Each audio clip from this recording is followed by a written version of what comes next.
Good morning students and welcome you all students. Myself Anil Arora, lecturer in physics from Government Senior Secondary School Bhiwani. Students, सबसे पहले मैं आपको बधाई देना चाहूँगा कि आप सब 11th क्लास में के लिए प्रमोट हो चुके हैं. Students, आज का वीडियो हमारा इसीलिए है. आज के वीडियो में मैं बताना चाहूँगा कि हम किस तरह से 11th-12th में अच्छी मेहनत कर कर अच्छा कैरियर ले सके. स्टूडेंट्स, आज का हमारा वीडियो है बिगिनिंग स्ट्रेटेजी इन 11th साइंस. बिगिनिंग स्ट्रेटेजी इन 11th साइंस. हम 11th साइंस में किस तरह से शुरुआत करें. स्टूडेंट्स, सबसे पहला पॉइंट है कि हमारा जो 11th क्लास है वो एक टर्निंग पॉइंट है. 11th क्लास जो है वो हमारा एक टर्निंग पॉइंट है. कैसे है स्टूडेंट्स, उसके लिए मैंने एक ग्राफ बनाया है. आइए इस ग्राफ की हेल्प से हम स्टडी करते हैं how 11th class is a turning point. Students, इस ग्राफ में ये एक्स एक्सिस रिप्रेजेंट कर रही है क्लास और जबकि y एक्सिस रिप्रेजेंट कर रहा है डिफिकल्टी लेवल. स्टूडेंट्स, क्लास 1 में हमारा डिफिकल्टी लेवल, जब हम क्लास 1 में थे, फर्स्ट क्लास में थे, डिफिकल्टी लेवल बहुत कम था और फर्स्ट क्लास से में हमारा इंटरेस्ट था कि हम सेकंड क्लास में हमें जाना है. हमने मेहनत की, सेकंड क्लास में आ गए. सेकंड क्लास में भी लिटिल बिट वर्क किया. थर्ड में आ गए, थर्ड से फोर्थ में आ गए, फोर्थ से फिफ्थ में आ गए, फिफ्थ से सिक्स्थ में आ गए और सिक्स से सेवेंथ. धीरे धीरे डिफिकल्टी लेवल भी बढ़ता चला गया और हमने 8th क्लास तक पहुंच गए और 8th क्लास से प्रमोट होकर 9th क्लास में भी आ गए. ये मिडिल स्कूल कब पास कर लिया, मिडिल स्कूल से हम कब सीनियर सेकेंडरी क्लासेस में आ गए हमें पता ही नहीं चला. लेकिन जब हम 9th क्लास में पहुंचते हैं, 9th क्लास में सिलेबस डिफिकल्टी लेवल 8th के कंपैरिजन में देखो बहुत ज्यादा है. यही वो 9th क्लास है स्टूडेंट्स, यही वो 9th क्लास है जिसमें आपने फिजिक्स में बहुत सारे डायग्राम्स, बहुत सारे इक्वेशंस, बहुत सारे डेरिवेशंस, बहुत सारे न्यूमेरिकल्स भी किए. जितने न्यूमेरिकल्स आपने 8th में नहीं किए, 7th में नहीं किए, 9th में न्यूमेरिकल्स भी आ गए, ग्राफ भी आ गए, बायोलॉजी में बहुत सारे डायग्राम आ गए, केमिस्ट्री में मोल कंसेप्ट वगैरह सब कुछ आ गया. डिफिकल्टी लेवल बढ़ गया. खैर, आपने मेहनत किया, अंडरस्टैंडिंग के साथ काम किया और आपने 9th से 10th में आए और अब 10th क्लास से प्रमोट हो चुकर आप 11th क्लास में आ गए. लेकिन 11th class is a turning point. क्योंकि 11th-12th के बाद टर्निंग पॉइंट क्यों है? क्योंकि 10th क्लास से जब आप 11th में आए तो आपने, किसी ने साइंस ले लिया, किसी ने कॉमर्स लिया, किसी ने आर्ट्स लिया, यानी टर्निंग पॉइंट हो गया. यहां से आपने अपना भविष्य, अपना फ्यूचर डिसाइड कर लिया. स्टूडेंट्स, आप में से कईयों का इंटरेस्ट होगा कि हम 11th साइंस लेंगे और 11th साइंस के बाद या क्या करेंगे, कॉलेजेस में हम MBBS करना चाहते हैं, BTech करना चाहते हैं. इसके अलावा बहुत सारे कोर्सेज हैं, बहुत सारे प्रोफेशनल कोर्सेज हैं. आपने 11th-12th बहुत अच्छे से किया और आफ्टर 12th आप MBBS कर सकते हैं, BMS कर सकते हैं. उसके लिए आपको नीट एग्जाम क्वालिफाई करना पड़ेगा. IIT JEE की परीक्षा पास कर आप बीटेक अच्छे कॉलेज से, IIT के बेस्ट कॉलेज से बीटेक कर सकते हैं. Indian council of agriculture and research ICAR का एग्जाम पास करके आप अपना भविष्य एग्रीकल्चर में बना सकते हैं. बिट्स पिलानी से आप बीटेक कर सकते हैं. सेंट्रल यूनिवर्सिटी से आप BSc BEd और भी बहुत सारे साइंस के कोर्सेज हैं वो कर सकते हैं. दिल्ली यूनिवर्सिटी ड्रीम होता है सबका कि दिल्ली यूनिवर्सिटी में हम स्टडीज करें, तो दिल्ली यूनिवर्सिटी में एडमिशन के लिए आपको 12th में बहुत अच्छे मार्क्स लाने होंगे, बहुत अच्छे मार्क्स लाने होंगे, और उसके बाद डीयू में आपका एडमिशन हो सकता है। वहां पर भी आप साइंस में अपना कैरियर बना सकते हैं, आप नेस्ट का एग्जाम दे सकते हैं। कई यूनिवर्सिटी एमएससी इंटीग्रेटेड कोर्सेज भी चलाती हैं, वहां से आप एमएससी इंटीग्रेटेड भी कर सकते हैं। Indian institute of science education and research, यहां पर आप अपने आप को बेसिक साइंस में अपने आप को एक्सेलरेट कर सकते हैं, वेटरनरी साइंस में भी अपना कैरियर बना सकते हैं, और एनडीए में भी अपना कैरियर आप बना सकते हैं स्टूडेंट्स। लेकिन इसी कारण, इसीलिए 11th-12th को क्या कहा जाता है, टर्निंग पॉइंट। दूसरा स्टूडेंट्स, 11th क्लास क्या है, एक न्यू स्टार्ट, एक न्यू स्टार्ट है, एक जीरो स्टार्ट है। न्यू स्टार्ट है या कह लीजिए एक जीरो स्टार्ट है, आप ये भी कह सकते हैं। स्टूडेंट्स, अगर आपने 9th में नहीं पढ़ाई करी है, 9th में आपका बेस वीक रह गया है, कोई बात नहीं है। आपका 10th में कोई टॉपिक छूट गया है, आपका बेस वीक रह गया है, कोई बात नहीं, क्योंकि जो सिलेबस 9th में है वही सिलेबस 11th में है। लेकिन 11th में एरिया वास्ट है, ज्यादा एक्सप्लेनेशन है। ऐसे ही जो सिलेबस 10th में है वही 12th में है, यहां पर भी एरिया वास्ट है। 10th में सिलेबस कम है, वही ओम्स लॉ है। 10th क्लास में ओम्स लॉ है, 12th क्लास में भी ओम्स लॉ है, लेकिन 12th क्लास में उसका जो स्टडी, उसका जो एरिया है वो ज्यादा है। हमें ज्यादा सिलेबस उसमें कवर कर रखा है, ज्यादा टॉपिक्स उसमें कवर किए हुए हैं 12th क्लास में, लेकिन 10th क्लास में लिमिटेड टॉपिक्स हमने स्टडी किए थे। तो स्टूडेंट्स, आप 11th को अच्छे से करें, 9th को भूल जाएं, 10th को भूल जाएं, आप 11th-12th को अच्छे से करें। आप ये मान के चले 11th-12th आपके लिए न्यू स्टार्ट है, जीरो स्टार्ट है। क्लियर हो गया? अगर आप 11th-12th अच्छे से करते हैं, मेहनत करते हैं, और 11th-12th तो आपका बहुत अच्छा हो जाएगा। और 11th-12th क्या करता है, decide your future. 11th-12th decide your future.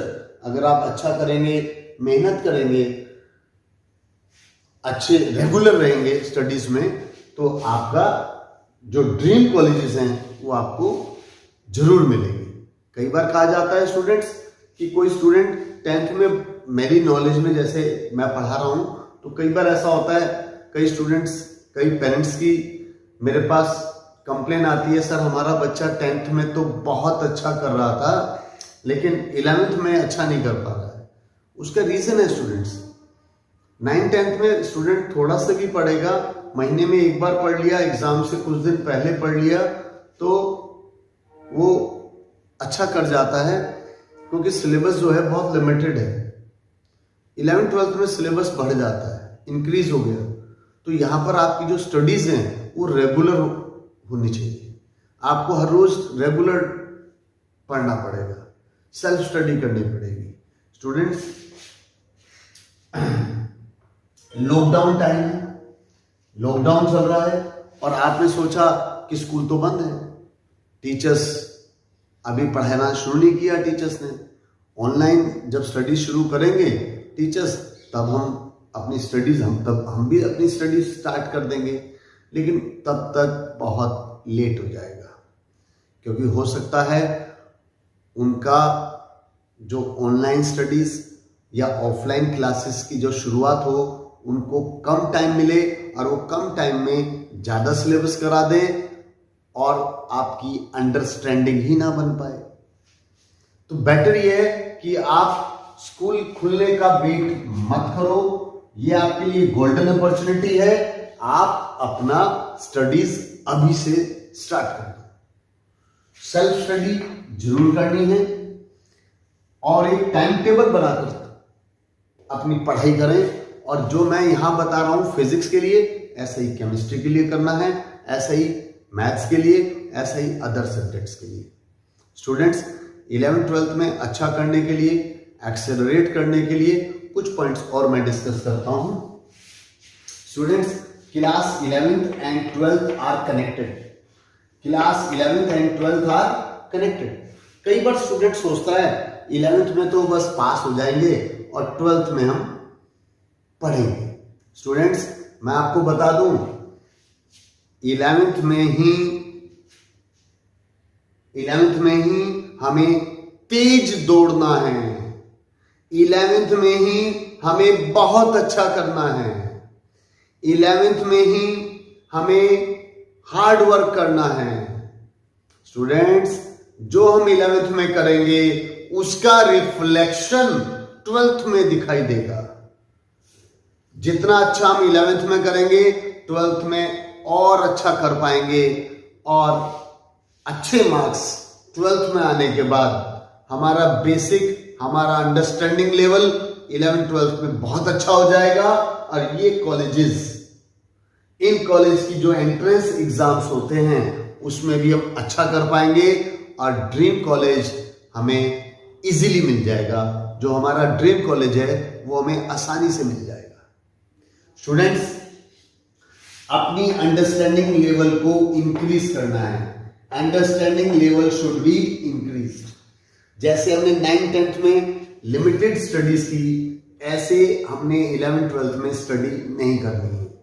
11th 12th में हमें अपना स्टडी का जो एरिया है वो वास्ट करना है। कैसे?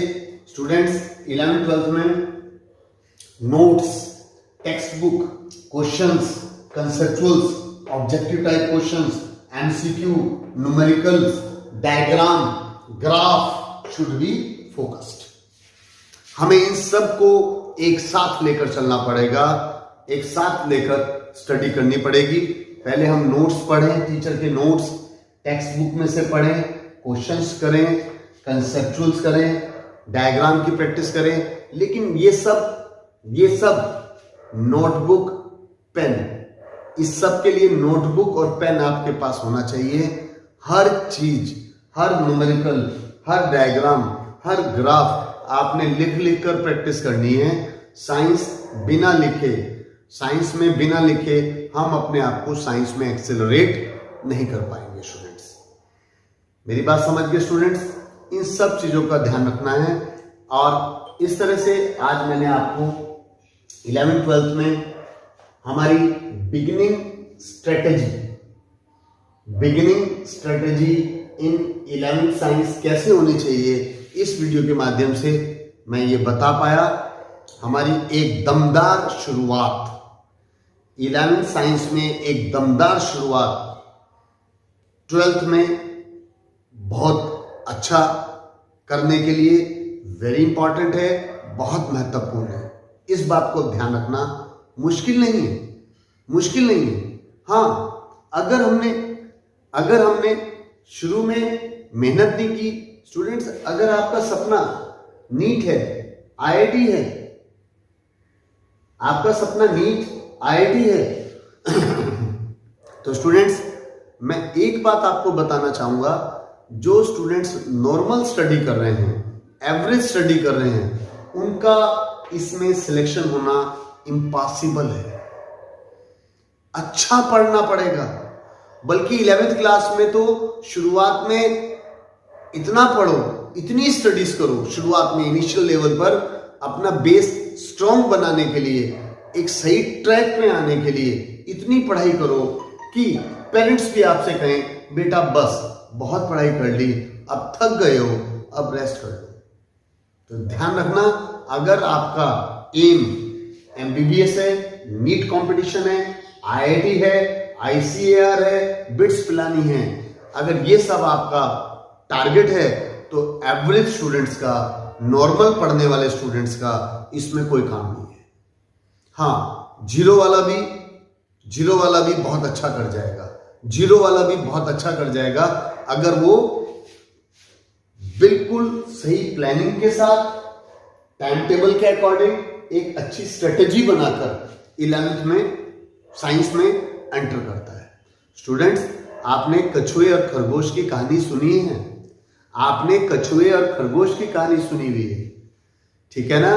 खरगोश बहुत फास्ट था और कछुआ बहुत स्लो था। जीत किसकी हुई? कछुए की हुई। तो आप पूरे मन से एक स्ट्रेटेजी बनाकर 11th-12th में बहुत अच्छा करें। हम सभी टीचर्स, मैं सभी टीचर्स और अपनी तरफ से और सभी टीचर्स की तरफ से मैं बेस्ट विशेष आपके लिए कि आपका जो ड्रीम है, आपका जो बेस्ट कॉलेज है 12th के बाद जरूर मिले और आप 11th-12th में बहुत अच्छा कर पाएं, इस इच्छा के साथ।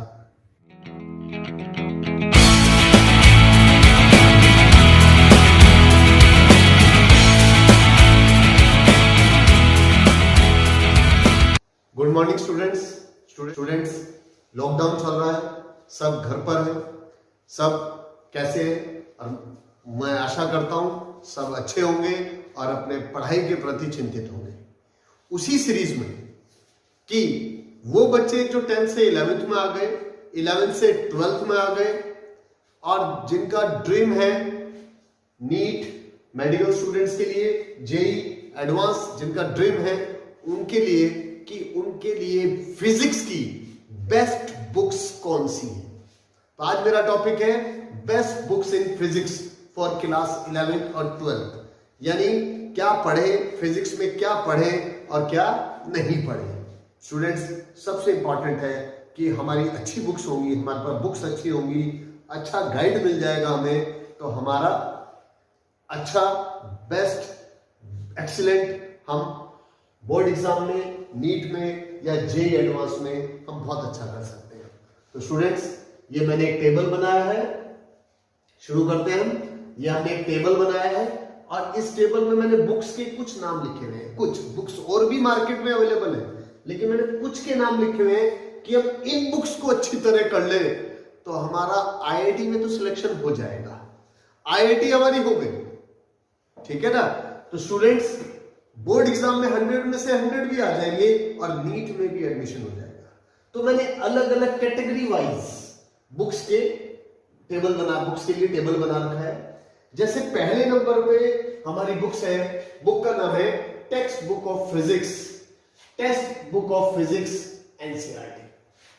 स्टूडेंट्स, वेरी इंपॉर्टेंट बुक, और ये बुक स्टेट बोर्ड के लिए भी, सीबीएसई बोर्ड के स्टूडेंट्स भी, नीट के स्टूडेंट्स भी, और जो स्टूडेंट्स जेई मेन की तैयारी कर रहे हैं उन सबको ये बुक्स परचेज करनी है।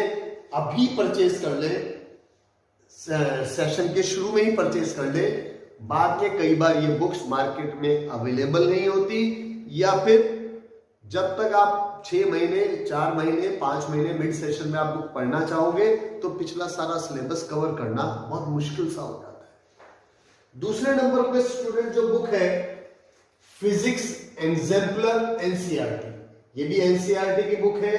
स्टेट बोर्ड्स रहने दें, स्टेट बोर्ड्स के लिए जरूरी नहीं है, लेकिन सीबीएसई बोर्ड या जो नीट की तैयारी कर रहे हैं या वो जेईई मेंस की तैयारी कर रहे हैं उनको ये बुक जरूर परचेज करनी है।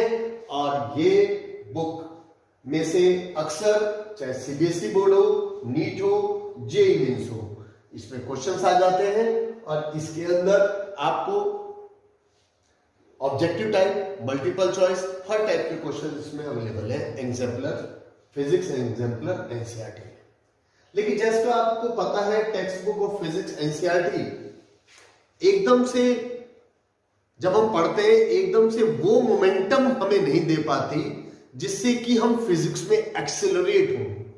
अब फिजिक्स में एक्सेलरेट करने के लिए हमें एक रिफ्रेशर बुक जरूर होनी चाहिए हमारे पास, और वो एक रिफ्रेशर बुक हो सकता है आपका स्कूल के टीचर ही बता दे, लेकिन कुछ के नाम मैं लिख देता हूं, जैसे आजकल मार्केट में जो बुक्स चल रही हैं उनके नाम मैं लिख देता हूं। जैसे आजकल चल रही है दिनेश की बुक चल रही है, दिनेश, ठीक है, प्रदीप, ठीक है, मॉडर्न फिजिक्स, ठीक है। इसके अलावा कॉम्प्रिहेंसिव फिजिक्स, एसएल अरोड़ा की बुक भी अच्छी बुक है कॉम्पिटिटिव पॉइंट ऑफ व्यू से और वैसे। ये जो बुक्स है ये सबको पढ़नी है। एक बुक और मार्केट में अवेलेबल है, वो नूतन फिजिक्स। नूतन फिजिक्स, इसमें खास बात यह है कि ये Hindi and English, Hindi and English medium दोनों में अवेलेबल है, बाइलिंगुअल है। नूतन फिजिक्स क्या है? बाइलिंगुअल है। तो स्टूडेंट्स, इसके अलावा भी कोई रिफ्रेशर बुक होती हो स्टेट में कहीं, अगर टीचर बताता है तो अब कोई भी एक, वन रिफ्रेशर बुक, चाहे आप दिनेश की ले लें, चाहे प्रदीप की ले लें, चाहे मॉडल ले लें, कॉम्प्रिहेंसिव ले लें, एस एल अरोड़ा ले लें, नूतन फिजिक्स ले लें, कोई भी एक बुक आप मार्केट से एक जरूर करें, क्योंकि इस एक बुक जब हम रिफ्रेशर कर लेते हैं उसके बाद हम एनसीईआरटी की बुक में यानी फिजिक्स में अच्छा एक्सीलरेट कर सकते हैं। स्टूडेंट्स, सबसे इंपॉर्टेंट हमारा जो है चौथे नंबर पर, फोर्थ नंबर पर, ये सबसे इंपॉर्टेंट पॉइंट है। स्टूडेंट्स क्या करते हैं, जैसे 10th से 11th में आते हैं, 11th से 12th में आते हैं, तो उनके शहर में, हर शहर में बेस्ट टीचर्स होते हैं जो फिजिक्स पढ़ाते हैं, अच्छा नाम होता है और बहुत अच्छा एक्सपीरियंस होता है। हर स्टूडेंट की इच्छा होती है किसी एक्सपीरियंस टीचर से मैं फिजिक्स में गाइडेंस लूं, जिससे उनके ज्ञान के प्रकाश में, हर बच्चा उनके ज्ञान के प्रकाश में नहाना चाहता है, जिससे कि वो फिजिक्स में अपने सब्जेक्ट्स में बहुत अच्छा कर पाए।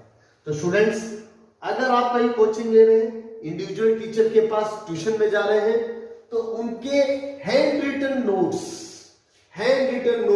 इस रिफ्रेशर बुक से भी बहुत बढ़िया है। उनके न्यूमेरिकल का क्वेश्चन बैंक, उनके न्यूमेरिकल्स का क्वेश्चन बैंक, उनके कंसेप्चुअल्स का क्वेश्चन बैंक, ये सब बच्चों को, ये सभी बच्चों को करना है, चाहे वो स्टेट बोर्ड के हैं, सीबीएसई बोर्ड के हैं, नीट की तैयारी कर रहे हैं या जेईई मेन की तैयारी कर रहे हैं, क्योंकि इन सब चीजों में ये चीज आपका बेस बनाएगी, ये सब आपका बेस बनाएंगे। अब जब आपका बेस बन जाएगा, तब आप एक्सीलरेट कर पाओगे मेडिकल एग्जाम्स के लिए और जेईई मेन एग्जाम के लिए।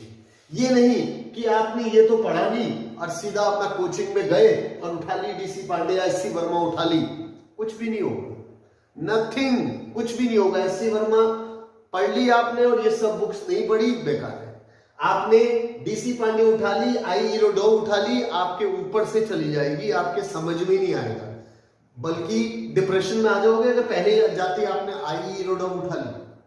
स्टूडेंट्स, अक्सर कुछ बच्चे ऐसे ही करते हैं, हमने ऐसा नहीं करना, हमने बेसिक से शुरू करना है। यानी ये चार चीजें हमने बहुत बढ़िया करनी है। कौन कौन सी? एनसीईआरटी, एग्जाम्पलर, रिफ्रेशर बुक, और शुरुआत कहां से होगी?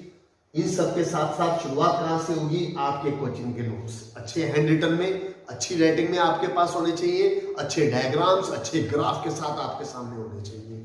स्टूडेंट्स, एससी वर्मा की बुक्स स्टेट बोर्ड्स के लिए मैं एडवाइस नहीं करता, सीबीएसई बोर्ड वालों को भी मैं एडवाइस नहीं करता, जो बच्चे सिर्फ सीबीएसई बोर्ड की तैयारी कर रहे हैं। जो चाहते हैं हम सीबीएसई बोर्ड में ही अपनी 12th में 100 में से 100 मार्क्स लाना चाहते हैं, उनके लिए ये जरूरी नहीं है। हाँ, नीट एस्पिरेंट्स के लिए बहुत इंपॉर्टेंट है, जेईई मेंस के लिए बहुत इंपॉर्टेंट है।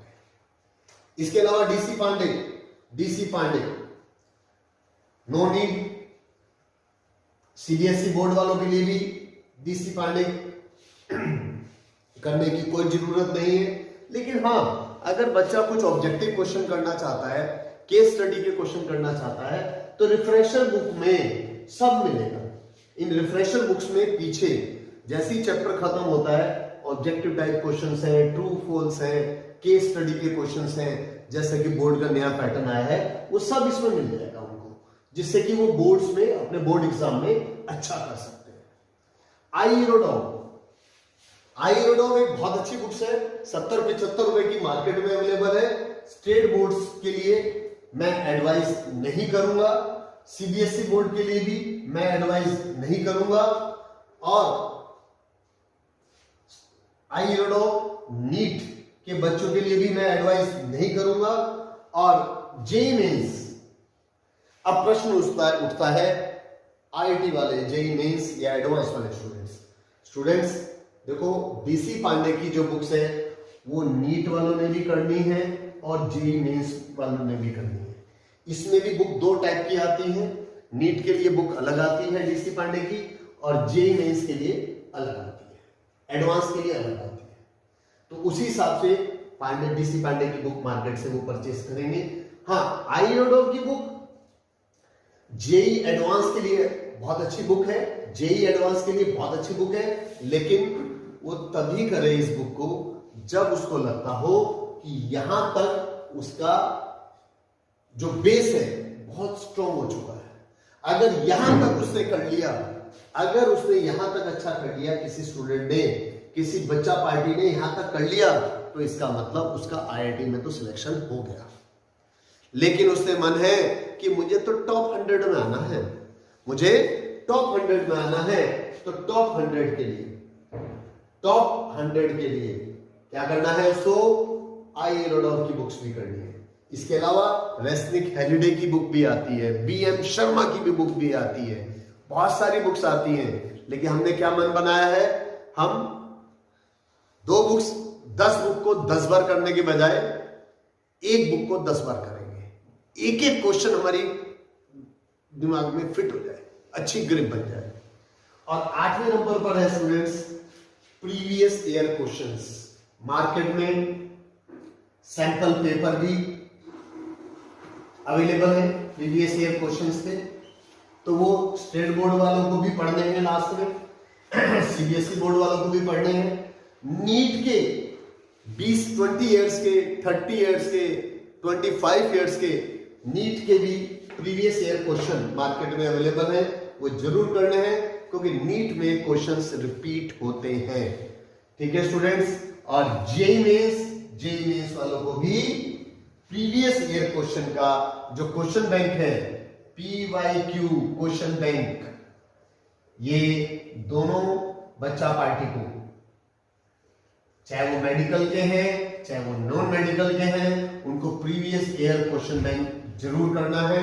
चाहे वो बोर्ड्स की तैयारी कर रहे हैं, चाहे वो कंपटीशन की तैयारी कर रहे हैं, उनको प्रीवियस ईयर क्वेश्चंस लास्ट में जो क्वेश्चन बैंक है परचेज करना है, और वो जरूर करना है। तो स्टूडेंट्स, ये थी कुछ बेस्ट बुक्स। इसके अलावा कुछ और भी बेस्ट बुक है। मैं ये भी बता दूं, इन बुक्स वालों से मेरा कोई टाई अप नहीं है, ये जस्ट मेरी ओपिनियन है, मेरी एडवाइस है। इसके अलावा कोई आपको कोई और बुक भी बताता है, वो जरूर लें। ठीक है, this is just my advice, जो मेरा अनुभव है, मेरा एक्सपीरियंस है, उस बेस पर मैंने कुछ अच्छी बुक्स के नाम आपको बताए हैं। ठीक है, और ये सभी चीजें बहुत इंपॉर्टेंट है, लेकिन जो हमें करना है वो स्टेप बाय स्टेप। मेरे वीडियो को ध्यान से दोबारा से अच्छी तरह देखें और प्लानिंग बना लें, और इस बार बोर्ड में भी 100 में से 100, और कंपटीशन में मेडिकल के स्टूडेंट्स चाहे एडवांस के स्टूडेंट, इन सब के लिए best of luck, wish you best. अच्छा करेंगे, अच्छा पढ़ेंगे और अच्छा आउटपुट मिलेगा। Thank you students, thank you very much.